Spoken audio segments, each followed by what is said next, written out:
चंपावन गांव जो कभी हरा भरा हुआ करता था, वो पिछले 1 साल से बारिश न होने की वजह से पूरी तरह बदल चुका था। जो पेड़ कभी सीधे और हरे खड़े रहते थे, आज वही पेड़ सूखे झुके हुए खड़े थे। जिन खेतों में कभी हरी भरी फसल उगती थी, आज उन खेतों में सिर्फ सूखी मिट्टी और दरारें हैं। हे देव, हे बाबा भैरवनाथ, अब तो मानो अरसा बीत गया है। अब तो बचा लो अपने इस चंपावन को। ये किसका श्राप आ लगा प्रभु? मंदार चुपचाप वहीं बैठा रहता है। तभी उसका पुराना दोस्त सुधीर वहाँ आता है। अरे मुझे लगा ही था तुम यहाँ मिलोगे भाई। अरे मंदार भाई, कब तक इस बंजर मिट्टी को टटोलते रहोगे? ये गांव अब नहीं बचने वाला। मैं अब भी कह रहा हूँ, चले जाओ अब भी यहाँ से। जिस मिट्टी ने मुझे जन्म दिया है, जिस मिट्टी में मैं पला बढ़ा, उसे मैं अकेला कैसे छोड़ दूं? ऐसा नहीं हो सकता। इस मिट्टी में आज भी मेरी माँ की हाथ की रोटियों की सुगंध और मेरे बाबूजी की दिन रात की हुई मेहनत है भाई। हाँ ठीक है भाई, जैसी तुम्हारी मर्जी। मैं तो बस ये कहने आया था कि मैं और मेरा परिवार भी अब ये गांव छोड़कर जा रहे हैं। मंदार कुछ पल उसकी ओर देखता है। उधर सुधीर भी वापस चल पड़ता है।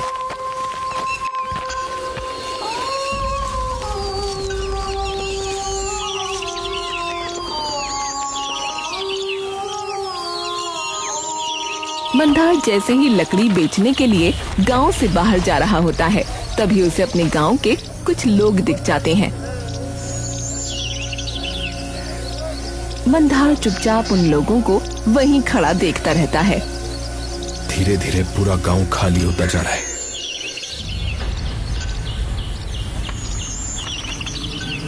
आ गए मंदार बेटा। जी काका। बेटा तुम छोड़ क्यों नहीं देते गांव को?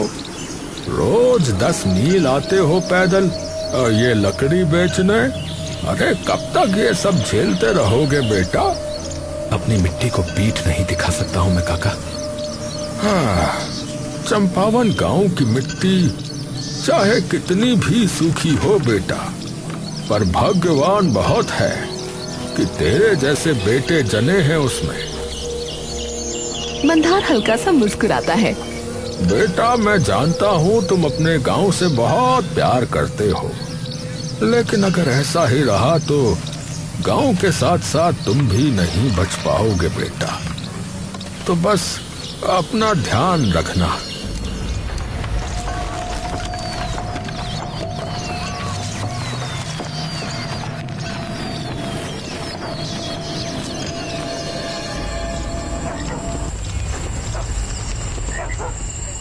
बाबा, आप तो इस गांव के रक्षक हैं ना, तो इस गांव का ऐसा हाल कैसे हो गया?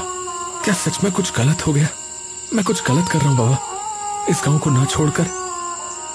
क्या सच में सारी उम्मीदें जा चुकी हैं इस गांव के फिर से जीवित होने की? मंदार को अपने सवाल के जवाब में सुनाई दिया तो बस उड़ती हुई धूल का सन्नाटा। मैं कोशिश करनी नहीं छोड़ूंगा बाबा। मुझे पता है बाबा, आप मेरी बात सुन रहे हो। मंदार सर झुकाए अपने घर की ओर चल पड़ता है। मंदार जैसे ही घर में घुसता है, तभी उसे दिखता है कि सामने उसकी बीवी करुणा और उसका साला मनीष बैठे हैं। अरे मनीष, तुम कब आए? मनीष बिना कुछ कहे अपना सर झुका लेता है और तभी मंदार की नजर करुणा के बगल में रखे 2 बंद कपड़ों की गठरियों पर पड़ती है। करुणा, तुम कहाँ जा रही हो? और ये कपड़ों की गठरियाँ क्यों बांधी हैं? मैं अब आपके साथ नहीं रह सकती। मैं जा रही हूँ अपने घर वापस। आपको जब बुद्धि आ जाए और आप इस गांव को छोड़ने का मन बना लो तो मुझे लेने आ जाना, वरना आपके साथ मैं भी भूखी मर जाऊंगी। अरे पर ये हमारा गांव है, इसे छोड़ के कैसे जा सकते हैं? हमारा नहीं, आपका गांव है और ये गांव कुछ दिनों में खत्म होने वाला है। आप समझ क्यों नहीं रहे हैं? सारे खेत सूख चुके हैं, कुएं का पानी एकदम काला पड़ चुका है। जहाँ कभी नदी हुआ करती थी, आज वहाँ बस रेत है। रोज आप न जाने कितनी मीलों दूर से पानी भर कर लाते हैं, लकड़ी बेचने के लिए भी आपको दूसरे गांव में जाना पड़ रहा है, क्योंकि इस गांव में तो कोई रहा ही नहीं। लेकिन फिर भी आप अपनी जिद पर अड़े हुए हो। मैं अभी भी कहती हूँ, चलो हमारे साथ। मंदार बिना कुछ बोले अपना सर झुका लेता है।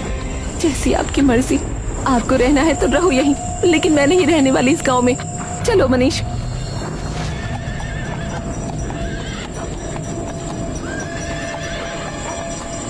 मंदार का हौसला अब पूरी तरह से बिखर जाता है। क्या सच में अब कोई उम्मीद नहीं है बाबा? क्या आप अपने गांव को यूं ही तबाह हो जाने देंगे?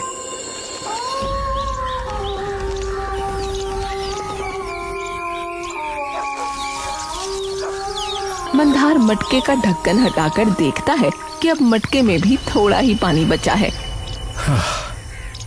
फिर से भर कर लाना पड़ेगा। मंदार रोज की तरह मटका ले कड़ी धूप में दूसरे गांव के कुएं से मटका भरकर लाने के लिए निकल पड़ता है। मंदार कुछ दूर तक ही जाता है, तभी उसको जोरों की प्यास लगती है। पानी भी कम है मटके में, पर इतने से ही काम चलाना पड़ेगा। जैसे ही वो मटके से पानी पीने के लिए उसे उठाता है, तभी एक बूढ़ा आदमी लड़खड़ाते हुए उसके पास आता है। बेटा, बहुत प्यास लगी है बेटा, थोड़ा पानी दे दो, पानी। मंदार कुछ पल के लिए मटके में बचे थोड़े से पानी को देखता है, लेकिन फिर मुस्कुराने लगता है। लीजिए काका।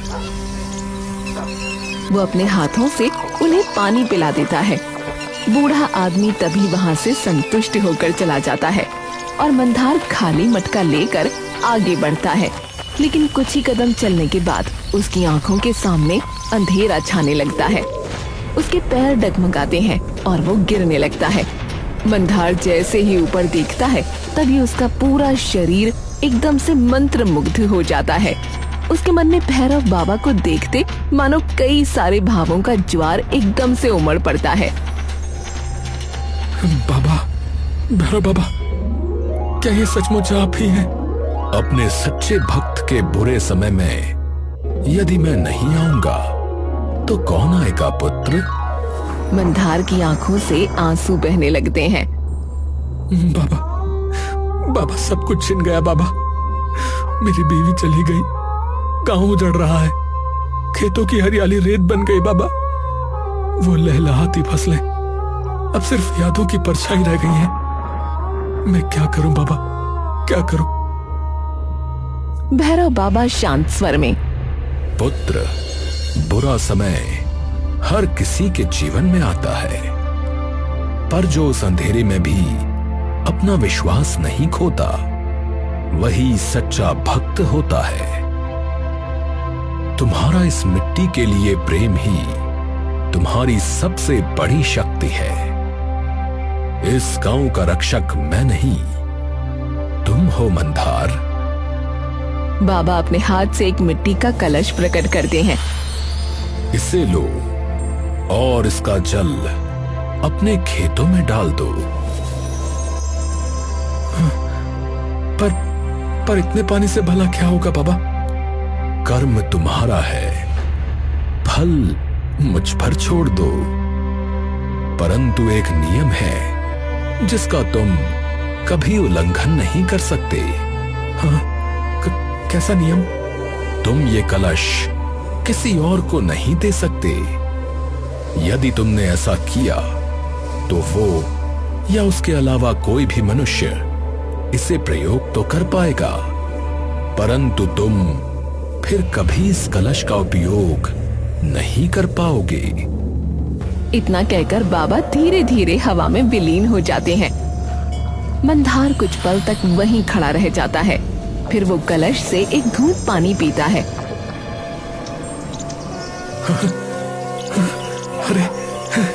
अरे ये तो कभी नहीं हो रहा है, ये तो कभी नहीं हो रहा है।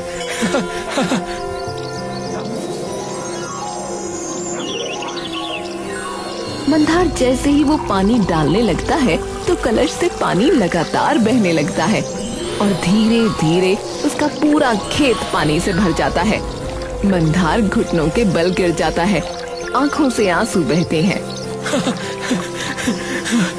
मुझे पता था मेरी मातृभूमि और मेरे बाबा कभी मेरा साथ नहीं छोड़ेंगे। मुझे पता था। मंदार अपने खेत की मिट्टी को उठाकर अपने माथे से लगा लेता है।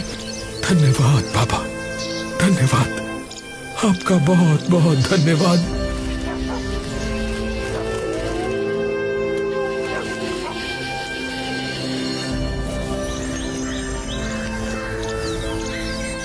अगले दिन की सुबह होते ही मंदार अपने हल के साथ उसके खेत में पहुंच जाता है और देखता है कि कल तक जो जमीन फटी हुई थी आज वही नमी से भरी हुई है, जिसे देख उसकी आंखों में फिर से उम्मीद भर जाती है। अब फिर से इस जमीन को जिंदा करने की बारी आ चुकी है। मंदार के चेहरे पर वही खुशी अब वापस आ जाती है जो कुछ वक्त से खोई हुई थी। अब बस आप सब कुछ मुझ पर छोड़ दो भैरव बाबा, और देखते जाओ कि कैसे सभी लोग हमारे गांव को फिर से हरियाली का स्वर्ग कहेंगे। मंदार अब पूरे मेहनत से अपने खेत में खेती करना शुरू कर देता है और रोज अपने जादुई कलश से अपने खेत की सिंचाई करने लगता है। जहाँ गांव के सभी खेत बंजर पड़े थे, वहीं मंदार के खेत में फसलें उगनी शुरू हो गईं। और तभी एक दिन गांव का एक आदमी रघुनाथ वहाँ आता है और उसके खेतों में खड़ी फसलों को देखकर हैरान रह जाता है। अरे मंदार, अरे भाई, ये सब तुमने कैसे किया भाई? गांव में तो बारिश की एक बूंद तक नहीं पड़ी और तुम्हारे खेत में फसलें उगना शुरू भी हो गई। मंदार कुछ पल के लिए रुकता है, कलश की तरफ देखता है, फिर हल्का सा मुस्कुरा देता है। बस भाई, मिट्टी से प्रेम किया है। आप जब तक मिट्टी का साथ नहीं छोड़ोगे ना, तब तक ये मिट्टी भी आपका साथ नहीं छोड़ेगी। भाई कमाल कर दिया यार, गांव वालों को तो लगता था कि तुम बस यूं ही जिद पकड़ कर बैठे हो और कुछ सठिया वठिया गए हो, पर तुम्हारे इस गांव के लिए प्रेम ने तो सचमुच मानो यार रेत में फूल खिला दिया। सच में ये तो चमत्कार है भाई, चमत्कार। रघुनाथ मंदार को बधाई देकर वापस चला जाता है। दिन बदलते हैं और कुछ हफ्तों बाद देखते ही देखते पूरा खेत हरी भरी फसलों से लहलहा उठता है। वापस आ गई मेरे चंपावन की सांसें। लेकिन तभी उसकी नजर आसपास के खेतों पर पड़ती है, जो कि अभी भी सूखे फटे हुए थे। सिर्फ मेरे खेत में फसल हो और बाकी के खेत यूं ही रहे, ये तो गलत बात है। और तभी वो धीरे धीरे अपने आसपास पड़े सूखे खेत, पेड़, मुरझाई हुई पत्तियों को देखता है। ओहो, अरे मैं इन्हें कैसे भूल गया। माफ करना बाबा, अपने खेतों के लालच में मैं गांव को तो भूल ही गया था। कल से सिर्फ अपना नहीं बल्कि पूरे गांव के खेत संभालूंगा। जो पेड़ आज मुरझाए हैं वो कल तक जरूर हरियाली से भर जाएंगे और फिर अपने खेतों की तरफ आते हुए मुझे एक बार फिर वही मधुर कोयल और चिड़ियों की आवाज सुनाई देगी। अगले दिन से ही मंदार गांव के और जंगल के सभी पेड़ पौधों को पानी देना शुरू कर देता है और धीरे धीरे और खेतों को जोतना शुरू कर देता है। अरे मंदार भाई, अरे ये खेत तो आनंद का है, तो आप इसमें क्यों काम कर रहे हो? अरे भाई, ये खेत हो चाहे कोई भी खेत हो, ये सब खेत है तो हमारे गांव का ही हिस्सा। तो अगर इनका ध्यान हम गांव वाले नहीं रखेंगे तो कौन रखेगा भला? अरे भाई, तुम्हारा इस गांव के लिए भाव देखकर सच में मेरा मन भर आता है, पर ये सब कर कैसे रहे हो भाई? इसकी सिंचाई का पानी कहाँ से ला रहे हो? सब भैरव बाबा की कृपा है भाई। रघुनाथ बिना कोई बात वहाँ से चला जाता है। समय बीतता है। अब वो समय भी आ जाता है जब मंदार के खेतों की फसल पूरी तरह पक चुकी थी। आज तक इतनी ज्यादा और अच्छी फसल कभी नहीं आई थी मेरे खेतों में। मंदार पूरी फसल काटता है और बाजार ले जाकर बेच आता है।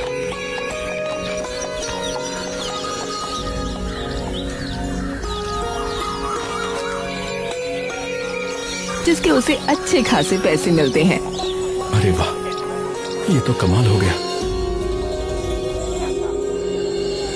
मंदार शाम को खेती कर थका हारा अपने घर आता है। तभी उसे दिखता है सामने करुणा बैठी है। करुणा, तुम यहाँ? करुणा धीरे धीरे खड़ी होती है और मंदार की तरफ आती है। हाँ, आपके प्रेम ने इस गांव की किस्मत बदल दी। मैं तो फिर भी इंसान हूँ, तो मेरा भी तो मन बदल दिया आपने। करुणा आगे बढ़कर मंदार के गले लग जाती है। मुझे माफ कर दीजिए, मैंने आपके विश्वास पर सवाल उठाया। मंदार हल्का सा मुस्कुराता है और उसकी आंखें नम हो जाती हैं। कोई बात नहीं, अब हम दोनों मिलकर सब ठीक करेंगे। अगले दिन से करुणा और मंदार दोनों सारे खेत में काम शुरू कर देते हैं। मंदार और करुणा एक खेत में फसल काट रहे होते हैं कि तभी आनंद वहाँ आता है। अरे अरे, ये तुम क्या कर रहे हो भाई? मंदार उसकी ओर देखता है। अरे ये खेत तो मेरा है, तो फसल भी तो मेरी हुई। अरे तुम क्यों काट रहे हो उसे? करुणा आगे आती है। जब ये खेत सूखा पड़ा था तब तो आप इसे छोड़कर चले गए थे। ये फसल हमने उगाई। अरे भाई, जमीन मेरी है तो फसल भी तो मेरी ही होगी।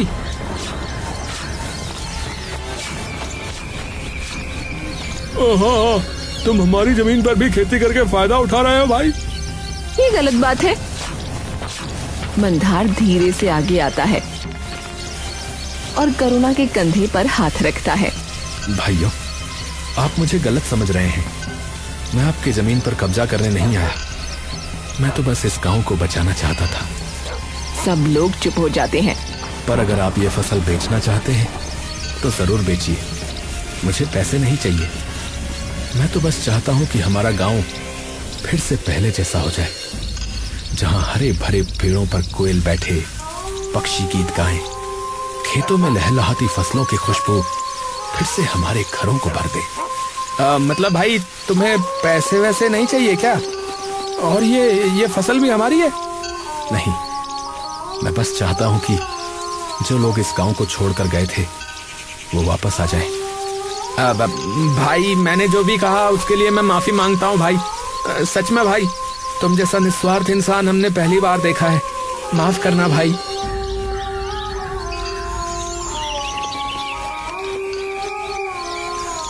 कुछ दिन बाद गांव में रौनक लौट आती है। लोग वापस आ जाते हैं, लेकिन उनकी जमीन पर कोई फसल नहीं उग पाती। भाई, हमें समझ में नहीं आ रहा कि तुम्हारे खेतों में फसल कैसे उग रही है और हमारे खेतों में तो कुछ भी नहीं उग रहा। ऐसा क्यों हो रहा है भाई? मंदार चारों ओर नजर घुमाता है और देखता है कि उसके खेत के अलावा सारे खेत एकदम बंजर पड़े हैं। तभी उसकी नजर अपने मिट्टी के कलश पर जाती है। मंदार चुप रहता है। उसकी नजर मिट्टी के कलश पर जाती है। यदि तुमने ये कलश किसी और को दिया तो तुम इसका उपयोग फिर कभी नहीं कर पाओगे। मंदार गहरी सांस लेता है। ठीक है, मैं आपको एक बात बताता हूँ। मंदार सबको कलश के बारे में सब बता देता है। ये कलश कभी खाली नहीं होता। आप लोग इसे ले जाइए और अपने खेतों को इस कलश के पवित्र पानी से सींचिए। पर भाई, फिर आप इसका उपयोग नहीं कर पाएंगे। मंदार हल्का मुस्कुराता है। अगर मेरे एक खेत के बदले पूरा गांव बच सकता है तो इससे अच्छा और क्या होगा भाई। वो जैसे ही कलश की तरफ आगे बढ़ता है, तभी कलश से दिव्य रोशनी बाहर आने लगती है। सब लोग उस रोशनी से घबरा जाते हैं और मंदार भी डरकर वो कलश नीचे रख देता है। तभी उसी रोशनी से भैरव बाबा प्रकट होते हैं। पुत्र, तुमने एक बार फिर इस गांव के लिए अपने सच्चे प्रेम और निष्ठा को सिद्ध कर दिया। मंदार की आंखों से आंसू छलक उठते हैं। तुम्हारा त्याग और प्रेम ऐसा है जो देवताओं का भी मन मोह ले। तभी आसमान में बादल गरजने लगते हैं और तेज बारिश हो जाती है। अरे अरे बारिश आ रही है भैया। अरे अरे बारिश आ रही है भैया। हाँ भैया बारिश आ रही है। देखो कैसे झूम के आ रहा है बादल। आहा कैसे झूम के आ रही है फुहारे भैया। आहा सभी खुशी से झूम उठते हैं और भैरव बाबा मंदार की ओर देखकर मुस्कुराते हैं और धीरे धीरे विलीन हो जाते हैं। सब गांव वाले हाथ जोड़कर सर झुका लेते हैं। बाबा बाबा हमें क्षमा कर दीजिए, अगर हमसे कोई भूल हुई हो तो। हाँ हाँ बाबा क्षमा कर दीजिए। मंदार आगे बढ़ता है। आज से हर दिन भैरव बाबा को चढ़ावा चढ़ाया जाएगा, जिन्होंने हमारे गांव को फिर से जीवित कर दिया।